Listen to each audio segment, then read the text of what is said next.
Don't be like your parents. Okay, I'm going to repeat this. Don't be like your parents. I've spoken about examining people often on this channel. Now, as a human being, the two major people that you'll be in contact with when you are little, when you're helpless, because as a kid you're completely helpless, the two major people you will be influenced by are your parents and the relatives associated with them. For example, siblings or uncles. But let's talk about your parents. I'm telling you, you need to examine your parents. And when I say this, that you need to examine your parents, some become uncomfortable. Why? Because many have been indoctrinated by the world, including by pagan Christianity, that parents need to stay off the hook.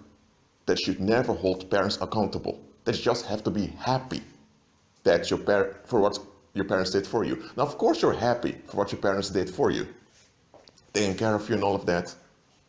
But listen to this.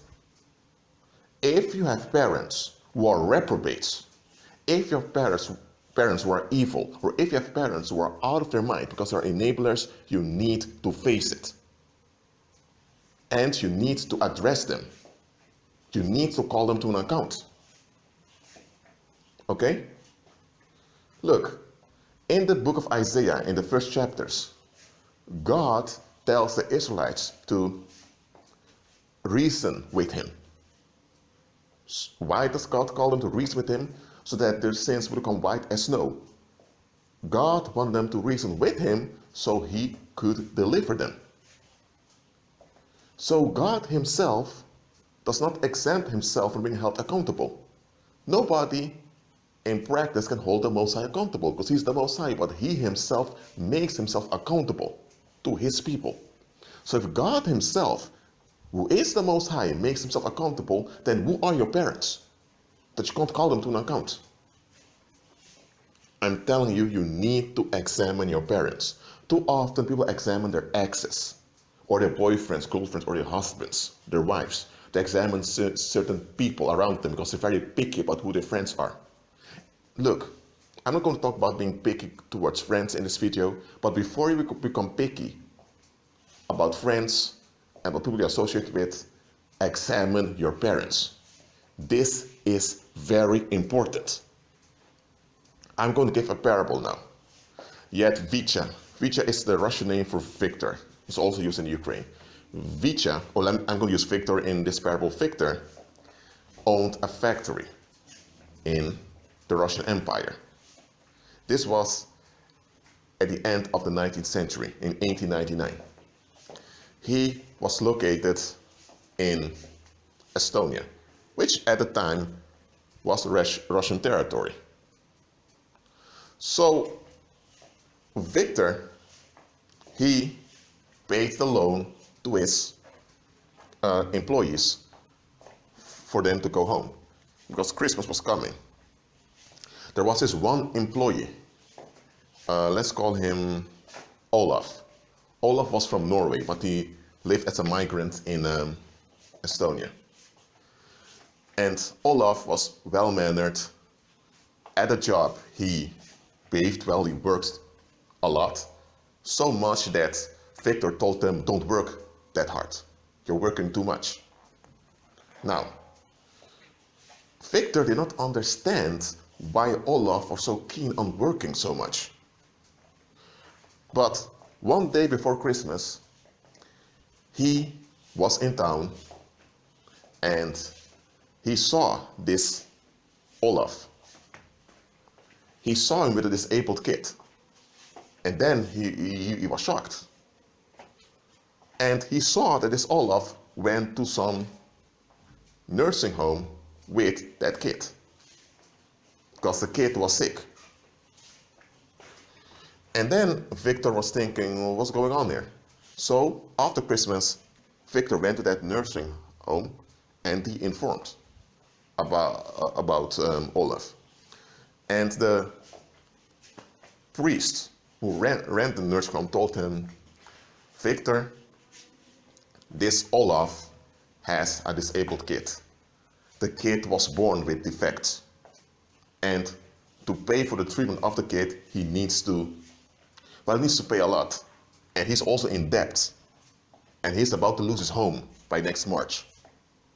He and his 15 children are about to become homeless. When Victor heard about this, he became upset. Because Victor was thinking, hold on a minute. He thought to himself, Olaf, why didn't you tell me? Because Victor thought, I'm not one of those greedy bankers or those greedy factory owners who exploits his employees. I consider my employees. So Victor was thinking, why didn't Olaf inform me about it? Because Victor was thinking that if I knew about this, I would have dealt with those creditors immediately. Because Victor had money. Victor had a lot of money. But then Victor looked at the situation more carefully. And then Victor realized that there was more going on. And in this situation, Victor had some spiritual understanding. He understood that there was some outworking going on. And in the midst of February, Victor found out that Olaf's grandfather used to be the victim of collective violence.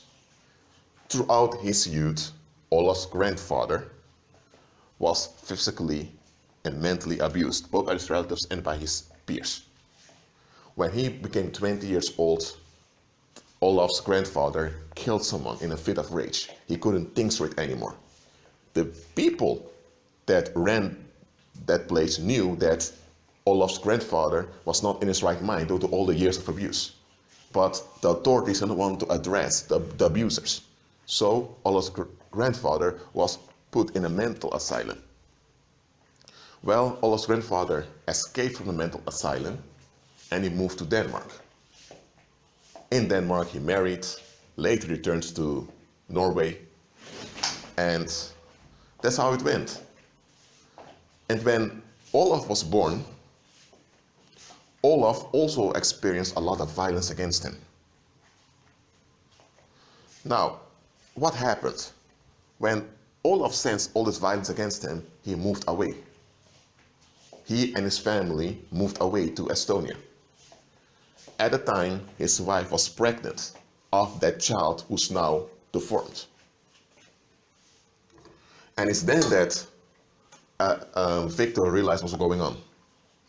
When Olaf decided that he wanted to get rid of the negative charge on his life, the people that charged him with negative energy became more enraged because now they had to deal with their negative energy. So what happened was that even some of the relatives of Olaf subjected him to a lot of psychic attacks, and this affected his wife. That's why the kid was born deformed. So it's then that Victor realized that the financial difficulties that Olaf's family endured were the result of collective witchcraft. And the creditors also joined into the negative charge against Olaf. So, what's happened here? This Olaf did not face his parents. That includes his grandparents. If Olaf would have faced his father, let's call his father Rick in this example, Olaf should have demanded Rick to explain why Rick did not seek any deliverance from their grandfather's issues. Because here's the thing, Olaf's grandfather, let's call him Rick Sr. Rick Sr. indeed was the victim of a lot of violence. And he was mentally deformed because of it. But Rick Jr., while he grew up, he knew what was going on. But Rick Jr. remained loyal to his dad. His dad that was haunted by violence. So by doing this, the violence that haunted Rick Sr. was now transferred onto Rick Jr. And Rick Jr. then had his kids, which Olaf was one of them, and the violence now also was transferred onto Olaf. But Olaf thought, I don't want this. Olaf thought by just moving away, by just escaping the situation, it would be over. He was wrong. What should have happened was Olaf should address his father and told him that you knew what your father went through. You knew what grandpa went through. Why didn't you seek deliverance from grandpa? Why didn't you seek deliverance from what was haunting grandpa? I mean, come on. You seriously expect me to be loyal to my own destruction? No, Olaf didn't do it. He just moved away. But that was an unwise move because he was not delivered. Here's what's going on. Olaf became just like his dad. Even though he made a decision to move away from a dangerous situation, he was just like his dad. He did not want to see through stuff. He just wanted to be left alone. And this wanted to be left alone later affected his marriage and his family. And the sad part is that kid that was born with a handicap had nothing to do with the rage of all those other people, but he was now the victim of the collective witchcraft. And here's the thing, that kid was also the victim of his dad, Olaf, who didn't do what he had to do. So Victor, when looking at the situation, he decided he's going to take action. Now Victor was a pagan, okay? So as a pagan, he forced judgment on the people that were after Olaf. And he also brought confusion on the creditors. So in March, when they were about to become homeless, suddenly no bailiff came. The collectors of the rent didn't even come. So for the next 2 years, nobody charged them any rent. Meanwhile, the kid that was born deformed began to heal. What was going on? There was no negative charge affecting the kid anymore. So now the natural healing process could begin. The physical one, I mean.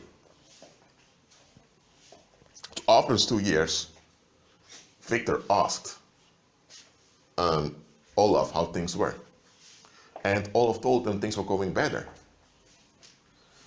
And it's then that Victor knew that his operations worked. Now, this was a pagan, okay? But this pagan saw collective violence and he took action against it. Because he saw there's a kid now being harmed for life, and there are also daughters who may become the target of sex predators because of this. I'm not going to allow this to continue. He took action against it. He did not think those people have their reasons. No, he saw this is wrong, and he took action. Now, that was a long parable, I know. Now, what this has to do with examining your parents? This Victor was far wiser than most of the people around him. He was. This Victor examined people, and he took the proper action. Now, why isn't that many people don't take proper actions when it comes to their parents? I mean, just think about this. If you have people close to you, you're vulnerable to those people. So if Satan would want to destroy you, he would use those close to you to harm you. And apart from Satan, if you have people with negative thinking, it's those who are close to you that will affect you the most. So it's those close to you that you have to hold to an account. But a lot of folks don't have common sense. A lot of folks just don't make any sense. They become upset at everyone else except the people close to them. They have this phobia towards strangers. They project all their anxieties onto strangers. And they become fearful of strangers. They associate a lot of bad intent with strangers instead of looking at their so-called comfort zone. Don't get me wrong. Your parents were born in sin. They need Christ also. And your parents may have been victimized also in their lifetime, or they may have been victimizers. So parents also have their issues, okay? And your parents may have done the best they could according to their ability. So of course you're thankful towards them. You're not going to become bitter and all of that towards your parents. But listen to what I'm saying. You need to examine them. Just because your parents didn't know any better doesn't excuse them not looking for better now. And here's the thing. Sometimes some people don't want to know better because they don't want to face certain things. Now, if your parents don't want to face things, and now the things they don't want to face affected you, they enabled harm on you. They may not have done it on purpose, but they did it. In the case of Olaf, in the parallel I give unto you, in the case of Olaf and Rick Jr. enabled others to prey on his son. Okay, those new people, the peers of Olaf, they did their dirty thing, okay? But it was a familiar spirit that drew their negative energy towards Olaf. Olaf had a victimization spirit, but this victimization spirit could only be transferred onto Olaf because Rick Jr. did not face what he had to face. And Olaf was not aware of it, but he had the same attitude as his father. He just looked at the surface of things and did what he could on the surface. He did not deal with the ancestral spirits that were enabled and transferred onto him. Look, some of you now, listen to what I'm saying. The reason a lot of people did you dirty was because they need an outlet for their negative energy. And your parents or grandparents used to be, I'm saying, maybe your parents are dead already, maybe they're still alive or in the old age, but your parents had marks of victimization on them. And because of this, people felt comfortable throwing the negative energy at them. And those marks of victimization has affected you. So you have received a mark of victimization also. Your parents don't want to face this. They just don't. You have to face it. You need to realize, I don't want this. And it's because this mark of victimization that people did what they did to you. Now, those people did what they did to you are wrong. They need to be dealt with, absolutely. But what triggered them was that you had a mark of victimization that was transferred onto you by your parents. Because your parents didn't look for deliverance. There's something serious here. Look, let me continue with the parable. Let's say now this Victor deals with those people. Now that's all over. But Victor himself has something haunting him. He has, how would I say? He has confusion that haunts him. And Victor has a daughter. And this daughter notices that every friendship she has ends up in fights. And then this daughter, let's call her Gemma. Gemma then realized, hold on a minute. My father used to have confusing relationships. Why is it I'm having confusing relationships also? And then Gemma told her dad, we need to talk. And Dad said, what is it, Gemma? And Gemma told him that. You had a lot of confusing relationships during your lifetime. Also with Mom. Mom left you for some drunkard. And later she didn't know why she left you. And Dad, I'm experiencing the same thing. What's going on? And then Victor told her, well, my father used to be a drunkard and he used to scream a lot. I didn't take it. I went off at him. And he often cursed me so often. I just left. I didn't consider his negative words anything. It was later in my life I realized his negative words were the grease that enabled evil towards me. Now, I managed to become a successful businessman. Nevertheless, I even founded my own factory. However, I had to endure a lot of confusing circumstances. And then Gemma told her dad, that same thing is coming after me. We need to deal with this. Now in this case, both the parent and the child, the parent and the offspring are both in agreement that something needs to be done. Victor takes his responsibility and the offspring, in this case the daughter, takes her responsibility. Now that's a good thing, but that's not the rule in the world. In the world it would often go like this. The daughter goes to the father and ask Dad, what was haunting you is haunting me. And in the world, the dad would say, mind your own business. I don't want you in my affairs. You need to know your place. You need to show respect to me. In the world, the parent often would defend him or herself from being examined. And they would accuse the child of being disrespectful, and in some cases the parent may even become violent towards the kid for challenging their attitude. That's how it often goes in the world. Now let me tell you one thing. If that's you, if that's one of your parents, that they just don't want to be examined, I'm telling you, you need to lower contact with that individual, because that individual is dangerous onto you. Just think about it for a moment. That individual, your parent, was who you depended on. You couldn't know any better. You were completely helpless. You're now older. You are now able to do things for yourself.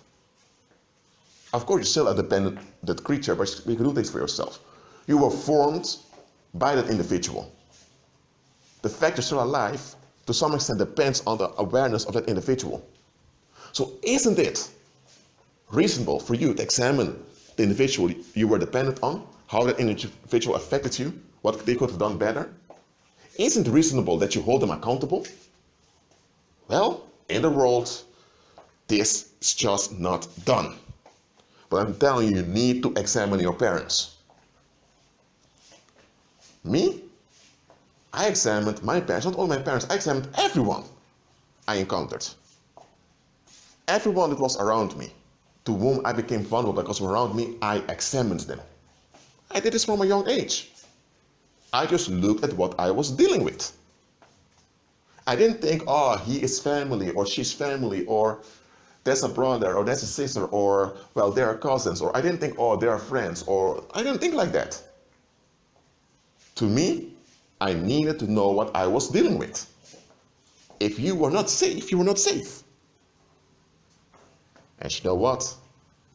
This attitude I had, I'm not going to praise myself here, this attitude I had prevented a lot of bad stuff from coming my way.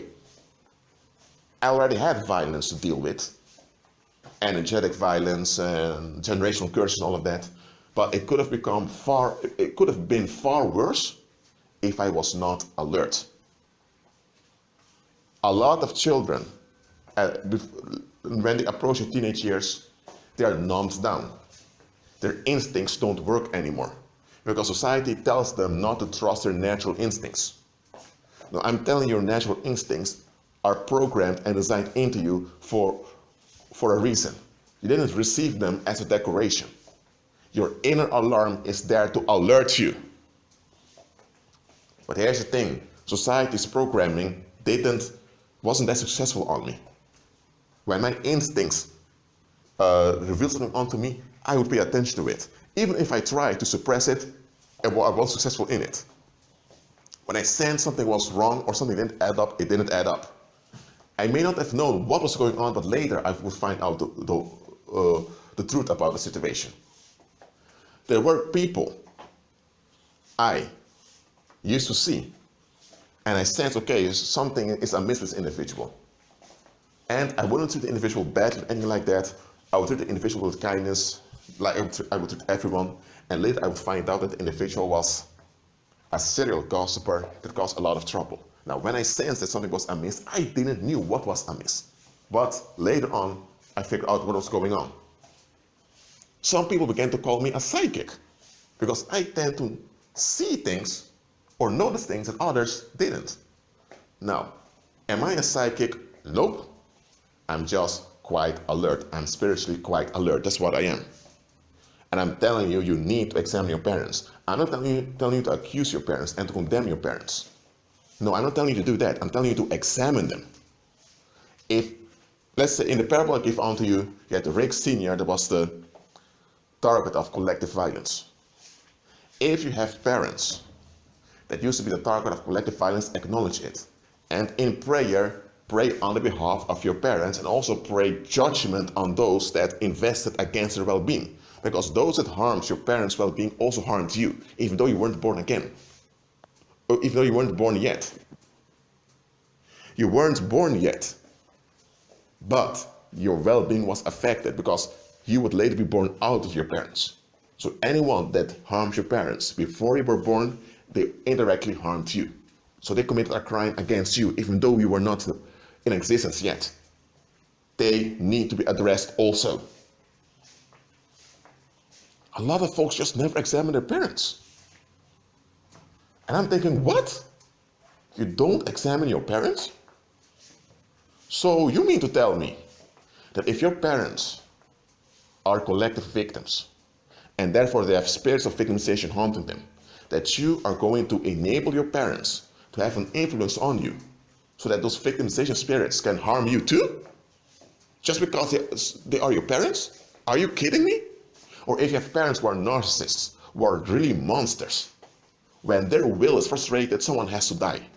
If you have parents like that, and if they use violence on you while growing up, if they laid hands on you, or if they use to accuse you and all of that, are you telling me you're allowing those dangerous people that have access to you to also harm your kids and harm all your affairs just because they are your parents? What? Oh, so you tolerate either abusive or neglectful parents just because you don't want society to look down on you? You want people to praise you that you're respectful towards your parents, even if your parents are dangerous onto you. So you rather put up with danger on your own long-term well-being just to please people that wouldn't reach out to you if you were hungry and homeless on the street? Are you out of your mind? Seriously, are you out of your mind? Look, this taboo of not examining your parents, it needs to stop.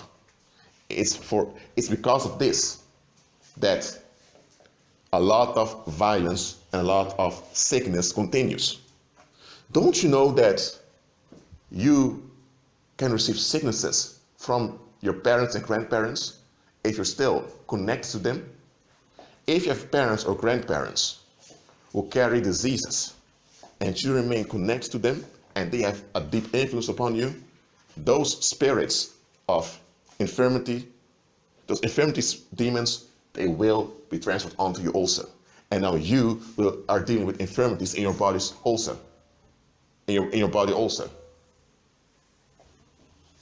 This is something quite serious. They don't talk about this in Babylon churches. In Babylon churches tell you, honor your mother and father. They misquote scripture in which they teach you to give weight and acknowledgement to your parents no matter what. And that's unbiblical. Christ himself, the creator, when he was born as a human being, he was the one that made Joseph and Mary. Okay? But Mary was his stepmother because he had to be born through a woman to be fully human in the earth realm. Biologically, she was his mother from a human point of view, but in fact, Christ didn't have any parents because he's a creator, but you get what I'm saying here.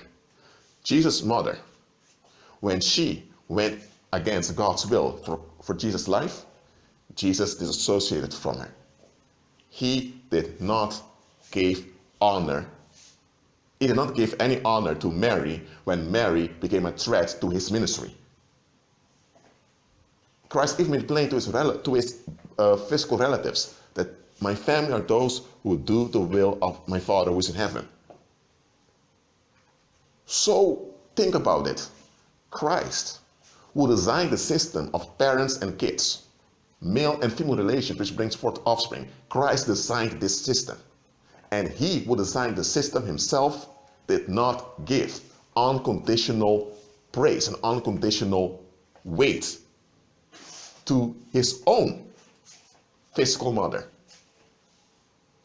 So if he who designed this whole parent-child system, if he who designed this male-female relationship dynamic, if he himself did not give unconditional recognition to parent figures, then why are Babylon churches teaching you to do it? Look, I'm recording this video spontaneously. Sometimes I spoke too fast. Okay, so that's why I had to correct myself on some points. But please ignore that and take this message at heart. You need to examine your parents. Or let me say it better. Stop agreeing with the curses of your parents. Stop it. Agree with Christ.